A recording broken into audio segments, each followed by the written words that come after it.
ನಮಸ್ಕಾರ ಸ್ನೇಹಿತರೆ.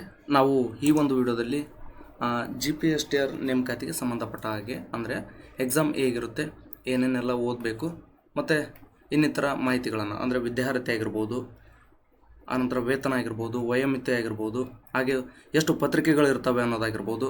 ಸೊ ಹಾಗೆ ಅದರ ಜೊತೆಗೆ 2022ರ ನನ್ನ ಒಂದಷ್ಟು ಅನುಭವಗಳನ್ನು ಕೂಡ ನಿಮ್ಮೊಂದಿಗೆ ಈ ಒಂದು ವಿಡಿಯೋದಲ್ಲಿ ಶೇರ್ ಮಾಡ್ಕೊಳ್ಳಲಿದ್ದೇನೆ.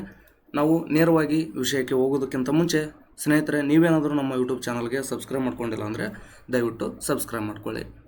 ನೋಡಿ, ನಾವು ಮೊದಲಿಗೆ ಏನಂತಂದರೆ ಪತ್ರಿಕೆಗಳು ಎಷ್ಟಿರ್ತವೆ, ವಯೋಮಿತಿ ಏನಿದೆ, ವಿದ್ಯಾರ್ಹತೆ ಏನೇನು ಬೇಕಾಗಿದೆ, ಬ್ಯಾಕಪ್ ಸ್ಕೋರ್ ಮೊದಲು ಎಷ್ಟಿತ್ತು ಮತ್ತು ಈಗ ಎಷ್ಟಿದೆ, ನೀವು ಪದವೀಧರ ಪ್ರಾಥಮಿಕ ಶಾಲಾ ಶಿಕ್ಷಕರು ಅಂದರೆ GPSTRನಲ್ಲಿ ಏನು ಎಕ್ಸಾಮ್ ಬರೆದು ನೀವು GPT ಟೀಚರ್ ಆದರೆ ಅಂತಂದರೆ ಮೊದಲ ತಿಂಗಳ ವೇತನ ಎಷ್ಟಿರುತ್ತೆ, ಇದೆಲ್ಲದರ ಬಗ್ಗೆನೂ ಕೂಡ ನಾವು ಈ ಒಂದು ವಿಡಿಯೋದಲ್ಲಿ ಡಿಸ್ಕಸ್ ಮಾಡ್ತಾ ಹೋಗೋಣ. ನೋಡಿ ಸ್ನೇಹಿತರೆ, ಮೊದಲಿಗೆ ಪತ್ರಿಕೆಗಳು ಎಷ್ಟು ಅನ್ನೋದನ್ನು ನೋಡೋದಾದರೆ ಒಟ್ಟಾರೆಯಾಗಿ ಈ ಒಂದು GPSTR ನೇಮಕಾತಿಯಲ್ಲಿ 3 ಪತ್ರಿಕೆಗಳು ಇರ್ತವೆ. ಮೊದಲನೆಯದಾಗಿ GK ಪೇಪರ್, ಇದು ಎಲ್ಲ ಸಬ್ಜೆಕ್ಟ್ದವರಿಗೂ ಕೂಡ ಕಾಮನ್ ಆಗಿರುತ್ತೆ. ಎರಡನೇ ಪತ್ರಿಕೆ ನಿಮ್ಮ ಆಪ್ಷನಲ್ ಸಬ್ಜೆಕ್ಟ್ ಆಗಿರುತ್ತೆ, ಅಂದರೆ ನಿಮ್ಮ ಐಚ್ಛಿಕ ವಿಷಯ, ಅಂದರೆ ಗಣಿತ ಇದ್ದರೆ ಗಣಿತ, ವಿಜ್ಞಾನದವರು ವಿಜ್ಞಾನ, ಸಮಾಜ ವಿಜ್ಞಾನ, ಇಂಗ್ಲೀಷು, ಹೀಗೆ ನಿಮ್ಮ ಒಂದು ಆಪ್ಷನಲ್ ಸಬ್ಜೆಕ್ಟು ಎರಡನೇ ಪತ್ರಿಕೆ ಆಗಿರುತ್ತೆ. ಇನ್ನೊಂದು ಕನ್ನಡ. ನೋಡಿ, ಹೀಗೆ ಒಟ್ಟಾರೆಯಾಗಿ 3 ಪತ್ರಿಕೆಗಳು ಇರ್ತವೆ. ನಾವು ಮೊದಲಿಗೆ GK ಪತ್ರಿಕೆಯನ್ನು ನೋಡೋದಾದರೆ ನೋಡಿ, GK ಪೇಪರ್ನಲ್ಲಿ ಒಟ್ಟು 150 ಪ್ರಶ್ನೆಗಳು ಇರ್ತವೆ. 150 ಪ್ರಶ್ನೆಗಳಿಗೆ ನೀವು ಸರಿಯಾಗಿ ಉತ್ತರ ನೀಡಿದ್ರಿ ಅಂದರೆ ಗರಿಷ್ಠ ನೀವು 150 ಅಂಕಗಳನ್ನು ಗಳಿಸಬಹುದು. ಅಂದರೆ ಒಂದು ಪ್ರಶ್ನೆಗೆ 1 ಅಂಕ. ಇಲ್ಲಿ ಯಾವುದೇ ನೆಗೆಟಿವ್ ಇರೋದಿಲ್ಲ, ಇದು ನಿಮಗೆ ಸ್ಪಷ್ಟನೆ ಇರಲಿ. ಅಂದರೆ ನೀವು 150 ಪ್ರಶ್ನೆಗಳಿಗೆ 150ಕ್ಕೂ ಕೂಡ ಅಂದರೆ OMRನಲ್ಲಿ ಶೇಡ್ ಮಾಡಿ ಬರಬೇಕಾಗುತ್ತೆ. ಇಲ್ಲಿ ಯಾವುದೇ ಡಿಸ್ಕ್ರಿಪ್ಟಿವ್ ಇರೋದಿಲ್ಲ, ಅಂದರೆ ಬರವಣಿಗೆ ಇರೋದಿಲ್ಲ, ಜಸ್ಟ್ OMR ಇರುತ್ತೆ, 4 ಆಪ್ಷನ್ಗಳು ಇರ್ತವೆ. ಅದರಲ್ಲಿ ಸರಿಯಾದಂಥ ಉತ್ತರವನ್ನು ನೀವು ಶೇಡ್ ಮಾಡಿ ಬಂದರೆ ಸಾಕಾಗುತ್ತೆ. ಮತ್ತು ಇನ್ನೊಂದು ಎರಡನೇ ಪತ್ರಿಕೆ, ಅದು ನಿಮ್ಮ ಆಪ್ಷನಲ್ ಸಬ್ಜೆಕ್ಟ್ ಆಗುತ್ತೆ. ಈಗ ಉದಾಹರಣೆಗೆ ಸಮಾಜ ವಿಜ್ಞಾನ ನಿಮ್ಮ ಒಂದು ಆಪ್ಷನಲ್ ಸಬ್ಜೆಕ್ಟ್ ಆಗಿದ್ದರೆ ಇದರಲ್ಲಿ ಏನಾಗುತ್ತೆ ಅಂದರೆ ಒಟ್ಟಾರೆಯಾಗಿ 150 ಪ್ರಶ್ನೆಗಳಿಗೆ ಇದು ಕೂಡ 150 ಪ್ರಶ್ನೆಗಳಿಗೆ ಇರ್ತಕ್ಕಂಥದ್ದು. 150 ಪ್ರಶ್ನೆಗಳಲ್ಲಿ 50 ಪ್ರಶ್ನೆಗಳು MCQ ಅಂದರೆ ಬಹು ಆಯ್ಕೆ ಪ್ರಶ್ನೆಗಳು ಇರ್ತವೆ. ಇನ್ನು 100 ಅಂಕಗಳಿಗೆ ಡಿಸ್ಕ್ರಿಪ್ಟಿವ್ ಇರುತ್ತೆ. ಆ ಕಾರಣದಿಂದಾಗಿ ಇಲ್ಲಿ 50ಅನ್ನು ನೀವು ಜಸ್ಟ್ OMRನಲ್ಲಿ ಬಂದರೆ ಇನ್ನು 100ಕ್ಕೆ ನೀವು ಬರವಣಿಗೆ ರೂಪದಲ್ಲಿ ಉತ್ತರಿಸಬೇಕಾಗುತ್ತೆ. ಹಾಗಾಗಿ ಎರಡೂ ಕೂಡ ಇಂಪಾರ್ಟೆಂಟ್, ನಿಮ್ಮ ಸಬ್ಜೆಕ್ಟ್ ಆಗಿರುತ್ತೆ.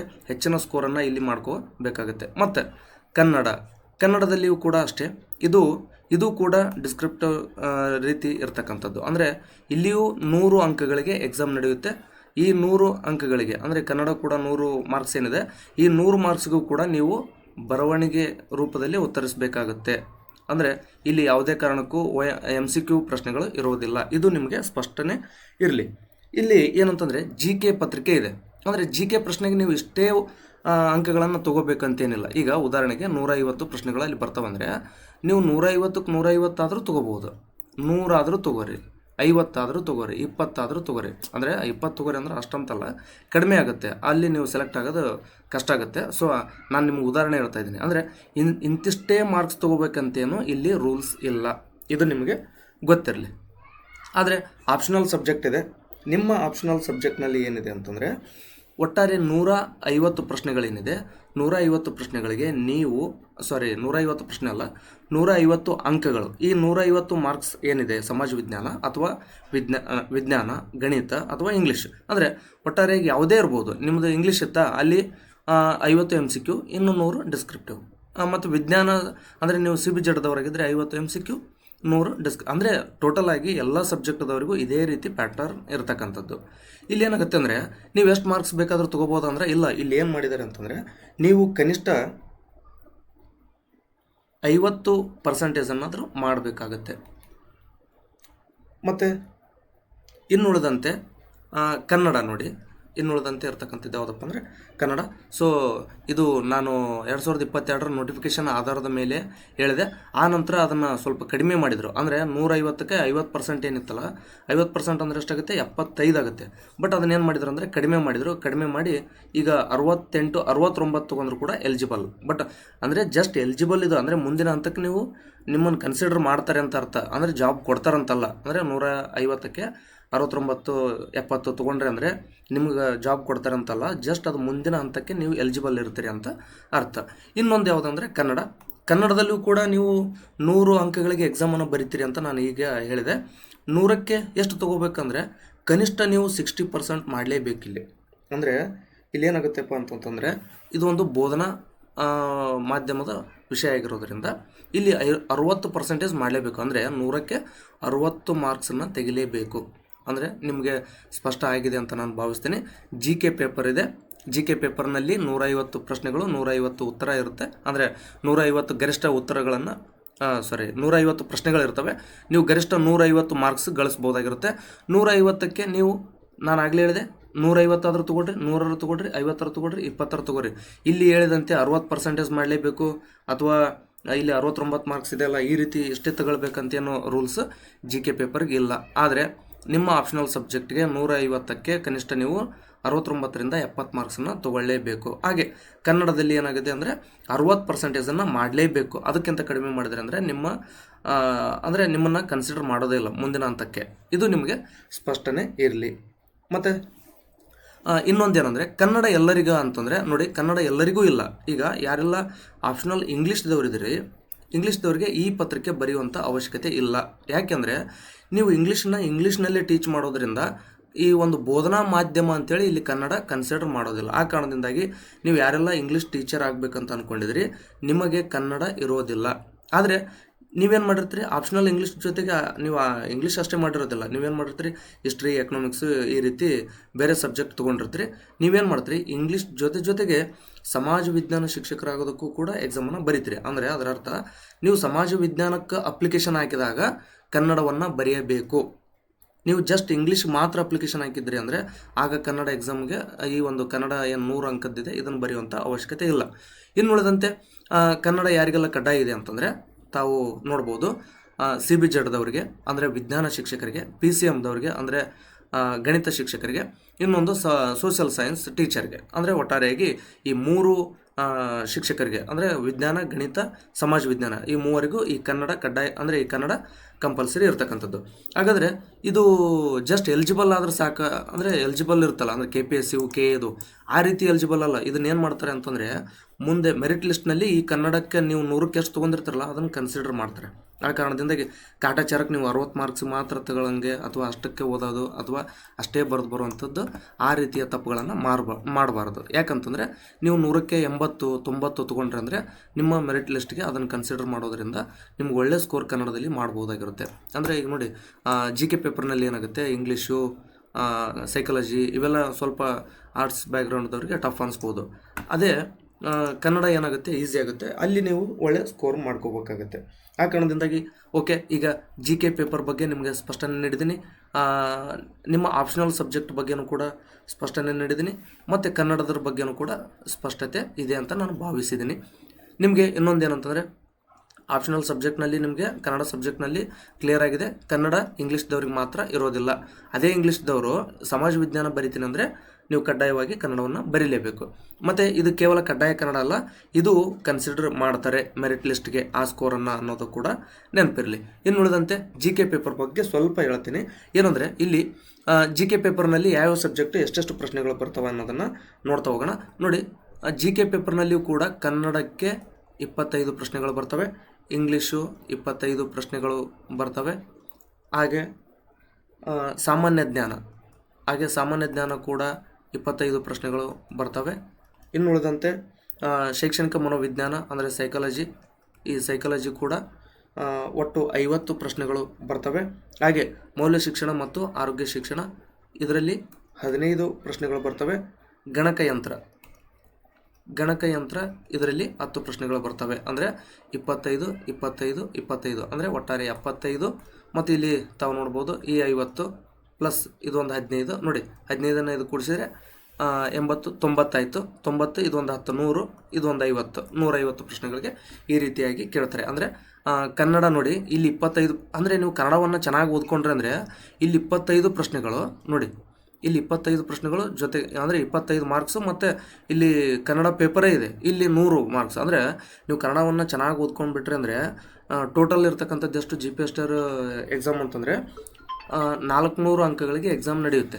ಈ 400 ಅಂಕಗಳಲ್ಲಿ 125 ಕನ್ನಡದ್ದೇ ಬರುತ್ತೆ. ಏನು 100 ಅಂಕಕ್ಕೆ ಕನ್ನಡ, ಇನ್ನು ಉಳಿದಂತೆ 25 ನೋಡಿಲ್ಲ 25 GK ಪೇಪರ್ನಲ್ಲಿ ಕನ್ನಡ ಬರುತ್ತೆ. ಅಂದರೆ ನೋಡಿ 400 ಮಾರ್ಕ್ಸ್ GPSR ಎಕ್ಸಾಮ್ನಲ್ಲಿ 125 ಮಾರ್ಕ್ಸ್ ಬರೀ ಕನ್ನಡದ ಮೇಲೇ ಕೇಳ್ತಾರೆ. ಅಂದರೆ ಇದೇ ಗ್ರಾಮರ್, ಕನ್ನಡ ಗ್ರಾಮರ್ ಮೇಲೇ ಕೇಳ್ತಾರೆ. ಅಂದರೆ ಇಲ್ಲಿ ಯಾವುದೂ ಹೆಚ್ಚಿನ ಹೊರೆ ಕೂಡ ಇರೋದಿಲ್ಲ. ಸ್ವಲ್ಪ ಚೆನ್ನಾಗಿ ಓದ್ಕೊಂಡ್ರೆ ಅಂದರೆ 125ವರೆಗೆ ನೀವು ಮಾರ್ಕ್ಸ್ ತೆಗಿಬೋದು. ಅಂದರೆ 125ಕ್ಕೆ 125 ಯಾರಿಗೂ ಮಾಡೋಕ್ಕಲ್ಲ. ನೀವು ನೋಡಿ ಎಂಥ ನೀವು ಕಡಿಮೆ ಅಂದ್ರೂ ಕೂಡ 100 ಮಾರ್ಕ್ಸ್ ಆದರೂ ತೆಗಿಬೋದು. ಸೊ ಇಂಥ ಅವಕಾಶವನ್ನು ಮಿಸ್ ಮಾಡ್ಕೋಬಾರ್ದು. ಮತ್ತು ಇದ್ರ ಬಗ್ಗೆ ಸ್ಪಷ್ಟತೆಯನ್ನು ನೀಡಿದ್ದೀನಿ. ಜೊತೆಗೆ ನೆಕ್ಸ್ಟ್ ವಯೋಮಿತಿಗೆ ಹೋಗೋದಾದರೆ ನೋಡಿ, ಯಾರೆಲ್ಲ GM ಅಭ್ಯರ್ಥಿಗಳಿದ್ದೀರಿ, GM ಅಭ್ಯರ್ಥಿಗಳಿಗೆ 40 ವರ್ಷಗಳು, ಹಾಗೆ 2A 2B ಥರ್ಡ್ ಬಿ ಅಭ್ಯರ್ಥಿಗಳಿಗೆ 43 ವರ್ಷಗಳು, ಹಾಗೆ SC ST ಕ್ಯಾಟಗರಿ 1 ಅಭ್ಯರ್ಥಿಗಳೇನಿದ್ದಾರೆ ಅವರಿಗೆ 45 ವರ್ಷಗಳು. ಅಂದರೆ ವಿಕಲಚೇತನ ಅಭ್ಯರ್ಥಿಗಳಿಗೂ ಕೂಡ ಇಲ್ಲಿ ಬರುತ್ತೆ. ಅಂದರೆ GM ಅಭ್ಯರ್ಥಿಗಳಿಗೆ 40, 2A 2B ಥರ್ಡ್ ಬಿದವರಿಗೆ 43, SC ST ಕ್ಯಾಟಗರಿ 1 ಹಾಗೂ ವಿಕಲಚೇತನ ಅಭ್ಯರ್ಥಿಗಳಿಗೆ 45. ಈಗ ರಾಜ್ಯ ಸರ್ಕಾರ 5 ವರ್ಷ ವಯೋಮಿತಿಯನ್ನು ಎಲ್ಲ ವರ್ಗದವರಿಗೂ ನೀಡಿರ್ತಕ್ಕಂಥದ್ದು. ಆ ಕಾರಣದಿಂದಾಗಿ ಅದನ್ನು ಇದಕ್ಕೆ ಅನ್ವಯಿಸಿಕೊಂಡ್ರೆ ಅಂತಂದರೆ GM 45, 2A 2B third B 48, ಹಾಗೆ SC ST ಕ್ಯಾಟಗರಿ 1 ವಿಕಲಚೇತನ ಅಭ್ಯರ್ಥಿಗಳು 50 ವಯಸ್ಸಿನವರೆಗೆ ನೀವು ಎಕ್ಸಾಮನ್ನು ಬರಿಬಹುದಾಗಿರುತ್ತೆ. ಜೊತೆಗೆ ವಿದ್ಯಾರ್ಹತೆಯನ್ನು ನೋಡೋದಾದರೆ ನೋಡಿ, ವಿದ್ಯಾರ್ಹತೆಯ ಬಗ್ಗೆನೂ ಕೂಡ ನಾವಿಲ್ಲಿ ಚರ್ಚೆ ಮಾಡೋಣ. ಒಂದೇ ನಿಮಿಷ ಇದನ್ನೆಲ್ಲ ತೆಗಿತೀನಿ.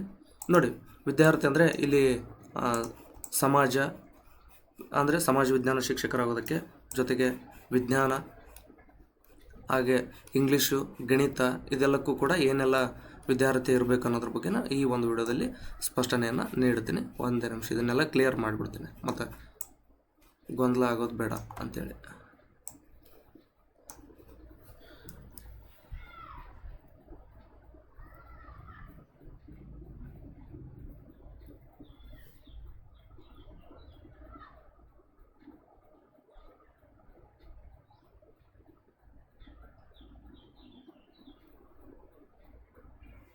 ನೋಡಿ, ವಿದ್ಯಾರ್ಹತೆಯನ್ನು ನೋಡೋದಾದರೆ ಮೊದಲಿಗೆ ನಾವು ಇಂಗ್ಲೀಷ್ ಭಾಷೆಯ ಶಿಕ್ಷಕರಾಗುವಂಥವರಿಗೆ ವಿದ್ಯಾರ್ಹತೆಯನ್ನು ನೋಡೋಣ. ನೋಡಿ, ನೀವು ಡಿಗ್ರಿಯಲ್ಲಿ ಕಂಪಲ್ಸರಿಯಾಗಿ ನೀವು ಆಪ್ಷನಲ್ ಇಂಗ್ಲೀಷನ್ನು 3 ವರ್ಷವೂ ಓದಿರಲೇಬೇಕು. ಅಂದರೆ ಒಂದು ಭಾಷೆಯಾಗಿ, ಅಂದರೆ ಆಪ್ಷನಲ್ ಇಂಗ್ಲೀಷನ್ನು ನೀವು ಕಂಪಲ್ಸರಿ 3 ವರ್ಷ ಓದಿರಲೇಬೇಕು. ಅದರ ಜೊತೆಗೆ ಕೇವಲ ಒಂದೇ ಓದಿದರೆ ಸಾಲಲ್ಲ, ಅದರ ಜೊತೆಗೆ ನೀವು history, economics, geography, political science, sociology, ಇಲ್ಲಾಂದರೆ ಕನ್ನಡ, ಹಿಂದಿ, ಮರಾಠಿ, ಉರ್ದು, ತೆಲುಗು, ತಮಿಳು, ಕೊಂಕಣಿ, ಇವುಗಳಲ್ಲಿ ಎಷ್ಟು 9 ಸಬ್ಜೆಕ್ಟ್ ಹೇಳಿದೆ ಅವುಗಳಲ್ಲಿ ಯಾವುದಾದ್ರೂ ಒಂದನ್ನು ನೀವು ಕಡ್ಡಾಯವಾಗಿ ಓದಿರಬೇಕು. ನೋಡಿ, ಆಪ್ಷನಲ್ ಸಬ್ಜೆಕ್ಟು ಮತ್ತು ಉಳಿದಂಥ ನಾನು ಎಷ್ಟೊತ್ತನ ಹೇಳಿದ್ನಲ್ಲ ಆ ಎಲ್ಲ ಸಬ್ಜೆಕ್ಟ್ಗಳಲ್ಲಿ ಯಾವುದಾದ್ರೂ ಒಂದನ್ನು ಓದಿರಬೇಕಾಗುತ್ತೆ. ಸೊ ಇದಿಷ್ಟು ನೀವು ಏನಪ್ಪ ನಿಮ್ಮ ಇಂಗ್ಲೀಷ್ ಟೀಚರ್ ಆಗುವಂಥವ್ರಿಗೆ ಇರ್ತಕ್ಕಂಥ ವಿದ್ಯಾರ್ಹತೆ. ಮತ್ತು ಇನ್ನೊಂದೇನಂತಂದರೆ ನೀವು ಕನಿಷ್ಠ 50% ಮಾಡಿರಲೇಬೇಕು ಈ ವಿಷಯದಲ್ಲಿ. ಅಂದರೆ 3 ವರ್ಷಗಳನ್ನು ಸೇರಿದರೆ, 3 ವರ್ಷ ಅಂದ್ರೇನು, ಕೆಲವರು ಡಿಗ್ರಿ 3 ವರ್ಷ ಇರುತ್ತೆ, ಅಂದರೆ ಇಯರ್ ವೈಸ್ ಇರುತ್ತೆ. ಇನ್ನು ಕೆಲವ್ರದ್ದು ಡಿಗ್ರಿ ಸೆಮ್ ವೈಸ್ ಇರುತ್ತೆ. ಸೆಮ್ ವೈಸ್ ಇರ್ತಕ್ಕಂಥವ್ರು 6 ಸೆಮ್ ಕೂಡಿಸಿದರೆ 50% ಆಗಬೇಕು ಇಂಗ್ಲೀಷ್ ಸಬ್ಜೆಕ್ಟ್ದು ಪರ್ಸೆಂಟೇಜ್. ಹಾಗೆ ಇಯರ್ ವೈಸ್ದವ್ರದ್ದು ಕೂಡಿಸಿದ್ರು ಕೂಡ 50% ಆಗಬೇಕಾಗುತ್ತೆ. ಮತ್ತು SC ST ಕ್ಯಾಟಗರಿ 1 ಮತ್ತು OBC ಅಭ್ಯರ್ಥಿಗಳು, ವಿಕಲಚೇತನ ಅಭ್ಯರ್ಥಿಗಳು ಇವರಿಗೆ 45%ವರೆಗೂ, ಅಂದರೆ 5% ಅವಕಾಶವನ್ನು ಮಾಡಿಕೊಟ್ಟಿರೋಂಥದ್ದು.